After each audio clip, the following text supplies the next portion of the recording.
कि दिल्ली को समझ में आ गया कि जिनको गाली दिया करते थे अरविंद केजरीवाल जी, अब उन्हीं भ्रष्टाचारियों से मिल गए हैं। अब उन भ्रष्टाचारी के कुनबे में शामिल एक भ्रष्टाचारी जो जेल में है, उनके लिए भ्रष्टाचारी ही खड़े होंगे, कोई ईमानदार खड़ा नहीं होगा। ये बात दिल्ली की जनता को गली गली में चली गई, जो हम शायद 10 साल से नहीं समझा पा रहे थे, वो अपने 1 महीना में समझ में आ गया लोगों को। वहीं दूसरी तरफ देखिए, रामगोपाल यादव हैं, वो कह रहे हैं लोगों को शक होने लगा है कि जिस तरह विपक्षी लोग धीरे धीरे मारे जा रहे हैं, केजरीवाल का शुगर भी डाउन हो गया है। वो जब पढ़ते थे तभी से डायबिटीज है, जेल में वो सुविधा उपलब्ध नहीं है। वो उनकी सेहत को लेकर अपना कंसर्न जाहिर कर रहे हैं, जैसा कि आम आदमी पार्टी के तमाम नेताओं की ओर से जो बातें कही जा रही हैं। देखिए, जहां तक जेल मैनुअल की बात है, जेल में सभी के लिए समान व्यवस्था है, शासन है, और अगर किसी के साथ कुछ हुआ तो उसकी जांच भी हो जाएगी। लेकिन ये इमोशनल कार्ड खेल करके अब आप दिल्ली की जनता को जो धोखा दिए हैं, उससे बच नहीं सकते।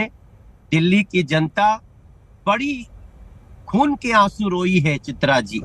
दिल्ली की गलियों में मैं जहां चल रहा हूं इस समय ना, तो ये हमारी गाड़ी ठीक से चल नहीं पा रही है। सड़क इतनी टूटी है, आप कभी करावल नगर में आके देखिए, मुस्तफाबाद में आकर के देखिए, सीमापुरी में आकर के देखिए, गोकलपुरी में देखिए। हम दिल्ली की सड़कों पे चल रहे हैं और आपसे मोबाइल पे ठीक से बात नहीं कर पा रहे हैं। अगर हम गली में घुस गए इन गलियों में, तो जो दर्दनाक कहानी आती है उसका मैं शब्दों में वर्णन नहीं कर सकता। इसलिए इमोशनल कार्ड खेलने का आदी रहा है आम आदमी पार्टी और विपक्ष, वो खेले। दिल्ली की जनता को जिसने रुलाया, उसके रोने की बारी। एक आखिरी सवाल जिसका मैं जवाब चाहूंगी। देखिए, रामलीला मैदान से ही अरविंद केजरीवाल का अन्ना के आंदोलन से अभ्युदय हुआ। दिल्ली की जनता ने विधानसभा में बार बार उनको चुना, मुख्यमंत्री बनाया, प्रचंड तरीके से उन्होंने जीत हासिल की। एक बार फिर से वही रामलीला मैदान होगा, आम आदमी पार्टी के तमाम लोग होंगे, कार्यकर्ता और विपक्षी दल भी उसमें शामिल होंगे। तो फिर मनोज तिवारी जी, लोकसभा का चुनाव है, दिल्ली की 7 सीटें हैं, क्या उस पर असर नहीं पड़ेगा इसका?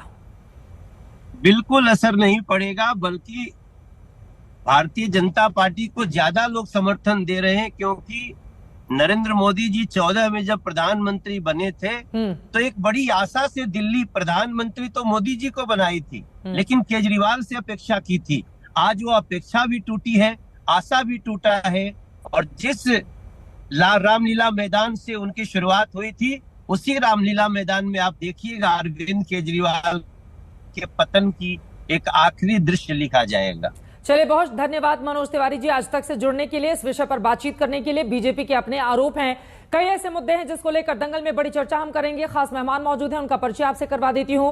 प्रियंका कक्कड़ जी, स्पोक्स पर्सन आम आदमी पार्टी के हमारे साथ हैं। शाजिया इल्मी जी, spokes person Bharatiya Janata party के हमारे साथ हैं। तहसीन पूनावाला जी, राजनीतिक विश्लेषक मौजूद है हमारे साथ। मनोज सिंह काका जी, स्पोक्स पर्सन समाजवादी पार्टी के हमारे साथ जुड़ चुके हैं, और साथ ही अवनीजेश अवस्थी जी भी जुड़े हुए हैं, पॉलिटिकल एनालिस्ट। आप सभी का बहुत बहुत स्वागत है।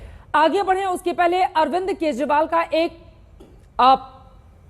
पुराना बयान अपने दर्शकों को सुना देते हैं, सुनते हैं पहले, उसके बाद चर्चा में आगे बढ़ेंगे। लेकिन पार्टी और मुद्दों पे कैसे अलग है वो भी समझने की जरूरत है। आज हर पार्टी के अंदर नेताओं के बेटों को और बेटियों को टिकट मिलते हैं। मुलायम सिंह जी का बेटा ही चीफ मिनिस्टर बनता है, लालू यादव की वाइफ ही चीफ मिनिस्टर, सोनिया गांधी जी का बेटा ही प्राइम मिनिस्टर के ख्वाब देख सकता है, दिग्विजय सिंह का बेटा अमेरिका से पढ़ के आता है और सीधे आके बीजेपी, कांग्रेस, समाजवादी पार्टी, सुखबीर सिंह बादल, प्रकाश, सब हमने अपने कॉन्स्टिट्यूशन में लिख दिया कि अगर एक व्यक्ति को वोट मिलेगा तो उस परिवार के दूसरे व्यक्ति टिकट मिलेगा, तो उस परिवार के दूसरे व्यक्ति को टिकट नहीं मिल सकता। अगर एक व्यक्ति हमारी पार्टी के किसी भी एग्जीक्यूटिव कमेटी का मेंबर है, तो उसी परिवार का दूसरा व्यक्ति एग्जीक्यूटिव कमेटी का मेंबर है। अरविंद केजरीवाल का ये पुराना बयान आप सुन रहे थे परिवारवाद के मामले में। प्रियंका जी, आपसे ही शुरुआत करते हुए, लेकिन राजनीति अपना रंग बदलती है, क्या केजरीवाल एंड फैमिली उसी राह पर आगे बढ़ रही है? क्योंकि सुनीता केजरीवाल जिस अंदाज में बार बार सामने आ रही है, लग रहा है कि आगे आने वाले वक्त में सीएम की कुर्सी उनको सौंपी जा सकती है, प्रियंका कक्कड़ जी, और रामलीला मैदान में उसी की बिसात बिछाई जा रही है आपकी ओर से। चित्रा जी, सभी को नमस्ते। चित्रा जी, अब हमारे नेता हमारे नेता तो शादी करते हैं तो निभाते भी हैं, तो जो उनकी धर्म पत्नी होती है उसी घर में रहती है, उनको छोड़ के नहीं जाते, तो वो वहीं से मैसेज कन्वे करेंगी ना। वो जब शाम को मिलने जाती है मुख्यमंत्री से तो उसके बाद आकर सार्वजनिक करती है कि क्या बात हुई। आज हमने कैंपेन चलाया, उन्होंने बताया, इस कैंपेन की जानकारी दी, केजरीवाल को आशीर्वाद। और ये क्यों करने की जरूरत पड़ी? आपने देखा होगा कि कल कितना बड़ा खुलासा किया अरविंद केजरीवाल जी ने कोर्ट के आगे कि कैसे पी शरद रेड्डी से भाजपा ने रिश्वत ली और उसके बाद कहीं जाके वो सरकारी गवाह बना, जिस बयान के आधार पर अरविंद केजरीवाल जी को की कस्टडी मिली ईडी को, जिसके बाद उस सरकारी गवाह की बेल हो गई। मैंने तो ये सवाल पूछा, उसका जवाब नहीं दिया प्रियंका कक्कड़ जी। आपने कुर्सी को लेकर सवाल पूछे जा रहे हैं, वो ऑफिस की कुर्सी है, वो घर का माहौल नहीं है प्रियंका कक्कड़ जी। और परिवार पर इस तरह का तंज आपकी ओर से कसा जा सकता है, लेकिन जो सवाल पूछे जा रहे हैं क्या वो गलत हैं? और भी हिस्सा हो सकता है, लेकिन बिल्कुल उसे अब प्रियंका कक्कड़ तो उस कुर्सी पर कभी नहीं दिखी, अब आतिशी कभी नहीं दिखी, आपके सौरभ भारद्वाज कभी नहीं दिखे। अगर अरविंद केजरीवाल के बाद इस कुर्सी पर कोई बैठा नजर आया तो वो सुनीता केजरीवाल जी हैं। इस वजह से ये सवाल पूछा जा रहा है। नहीं चित्रा जी वहां से पीसी सौरभ भारद्वाज ने भी की हैं, आतिशी ने भी की हैं, संदीप पाठक जी ने भी की हैं, और अभी उनकी धर्मपत्नी सुनीता केजरीवाल जी कर रही हैं और आके साझा करती हैं कि कल जब वो मिलने गई, वो रोज मिलने जाते हैं, तो क्या वो उसकी डिटेल्स आपको बताते हैं। तो इसको ऐसा अरविंद केजरीवाल जी दिल्ली के चुने हुए पॉपुलर मुख्यमंत्री हैं, एक हिस्टोरिक मैंडेट से वो 1 नहीं 2 नहीं 3 बार जीते हैं। एमसीडी में भी उखाड़ फेंका बीजेपी को, हाँ, और इस पर लोकसभा में भी वो पार्टी के पदाधिकारी नहीं है सुनीता केजरीवाल दिल्ली का बेटा। तो दिल्ली वाले जानना चाहते हैं तो फिर किस स्थिति में आकर वो अरविंद केजरीवाल के लिए, पार्टी के लिए कैंपेन लॉन्च कर रहे हैं? इसका जवाब दीजिए, फिर मैं बाकी मेहमानों के पास जाती हूँ। वो पार्टी के पदाधिकारी तो है नहीं, अरविंद केजरीवाल की पत्नी बनकर क्या वो उस कुर्सी पर आकर और पार्टी के लिए कैंपेन लॉन्च कर रही हैं? मैं आपको कॉन्टेक्स्ट दे देती हूँ। देखिए, अरविंद केजरीवाल जी स्वराज में बिलीव करते हैं, पार्टिसिपेटिव फॉर्म ऑफ गवर्नेंस में बिलीव करते हैं। जैसे 18 लाख और 20 लाख बच्चे हमारे स्कूलों में पढ़ते हैं, तो उस स्कूल की मैनेजमेंट में उनके माँ बाप शामिल होते हैं, जो आज अपने बेटे को, अपने भाई को, जिन्होंने उनके बच्चों का भविष्य बदल दिया, उसको वो मिस करते हैं। उनको वो मैसेज पहुंचाना चाहते हैं, अपना दिखाना चाहते हैं कि वो साथ है, उनका आशीर्वाद अरविंद केजरीवाल जी के साथ है। ये एक जरिया है बीच में, तो उसको आप इस तरह से पॉलिटिकल एंगल देने की जरूरत नहीं है। वो उन्होंने बड़ा साफ बताया, मतलब कैंपेन लॉन्च किया, बताया कि मैसेजेस आप कन्वे कीजिए। आपकी बातों से ये बात समझ में आ गई। सुनीता केजरीवाल जी किसी पद पर नहीं रहेंगी, ना मुख्यमंत्री बनेंगी, रामलीला मैदान में भी उनका कोई संबोधन नहीं होगा। आपकी बातों से ये समझ में आ रहा है। मैं आपको ये बता रही हूं कि रामलीला मैदान में दोबारा से वो जन आक्रोश और वो क्रांति दिखेगी जो आपको हमारी स्थापना के टाइम दिखी थी। और ये जो लगातार एजेंसीज का दुरुपयोग कर रही है भाजपा, अरेस्ट कर लिया एक सिटिंग मुख्यमंत्री को ऐसे चार्जेस पे जिसपे एक पॉकेट मार को ना अरेस्ट किया जाए, ये बहुत बड़ा मुद्दा है। 60 करोड़ की रिश्वत देने के बाद उनकी बेल होती है और वो सरकारी गवाह बनते हैं। ये भाजपा से जितनी बार पूछा जाए चित्रा जी, उतनी बार कम है, क्योंकि इससे ज्यादा स्पष्ट एग्जांपल नहीं मिलेगा आपको कि हमारी इंस्टीट्यूशंस को कैसे खोखला कर रही है भाजपा, कैसे एक्सटॉर्शन कर रही है लोगों से, ब्लैकमेल कर रही है लोगों से, पैसा निकाल रही है। देखिए चित्रा जी,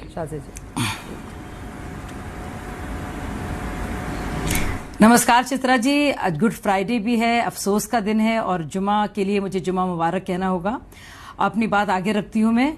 देखिए, मुझे राबड़ी देवी उपन्यास के नए अध्याय से कोई फिक्र नहीं है, ना ही इसकी कोई चिंता है। लेकिन अब आप देखिए इस पूरी कहानी में जिस तरह से अरविंद केजरीवाल जी की आत्मा भटक रही है और विचलित करने की कोशिश कर रही है, दरअसल वो पूरी तरह से नाकाम है। और मैं बताती हूं क्यों। इनके आर्ग्यूमेंट क्या है और इनका तर्क क्या था कोर्ट में। इनका तर्क ये था कि क्योंकि भाजपा को इलेक्टोरल बॉन्ड्स दिए गए, खरीदे गए बाकायदा शरद रेड्डी से, जो कि औरोबिंदो फार्मा के एक डायरेक्टर हैं, जो होलसेलर, इनको L1 लाइसेंस दिया गया था, इस वजह से पूरा केस बना। अब केस तो इससे बहुत पहले बन गया था। इनसे ये पूछा जाए और ये बताया जाए कि जो भी अक्यूज होता है या को अक्यूज होता है वो इन्फॉर्मर कैसे बनता है। ना तो सीबीआई उसको इन्फॉर्मर बनाती है, ना उसको ईडी बनाती है, ना मोदी जी बनाते हैं, ना भाजपा बनाती है। ये जो विटनेस बनने का या इन्फॉर्मर बनने का जो स्टेटस होता है वो दिया जाता है, सैंक्शन और इजाजत मिलती है कोर्ट से। और अगर आप कहना चाह रहे हैं कोर्ट और मोदी जी एक है तो कोई आपकी बात पे यकीन नहीं करेगा। दूसरी बात, ये पूरा मामला शरद रेड्डी के बयान पर सिर्फ आधारित नहीं है। कि कौन कौन से बयानात है सुनिए, ये पूरा मामला उसको कर रहे हैं, वो भी पोस्ट फैक्ट हुआ है। इसमें श्री सी अरविंद जो मनीष सिसोदिया के सेक्रेटरी हैं, बाकायदा उनका बयान है। बुच्ची बाबू जो के कविता के सीए हैं, मंगुटा श्रीनिवास रेड्डी हैं जो कि बिजनेस डीलर हैं, राघव मगुंटा साउथ ग्रुप को जो रिप्रेजेंट कर रहे हैं, और शरद रेड्डी जो औरोबिंदो फार्मा के एक डायरेक्टर हैं। दिनेश अरोरा का बयान इसमें बहुत ही महत्वपूर्ण है। और जाहिर सी बात है समीर महिंद्रू का जो मशहूर फोन कॉल जो बाकायदा गया विजय नायर के जरिए अरविंद केजरीवाल के पास, जिसको लेकर 13 के 13 फोन नष्ट किए गए, वो तो अलग कहानी है। अब उसके अलावा कौन कौन से बयानात दर्ज किए गए हैं जिसके आधार पर ये केस बनाए। नहीं सुनिए, जरूरी है चित्रा जी, बहुत जरूरी है, ये सारे फैक्ट्स हैं। एक बार मुझे बोलने दीजिए, 10 सेकंड में, बाद में नहीं बोलूंगी। तो अगर ये कहा जा रहा है कि पूरा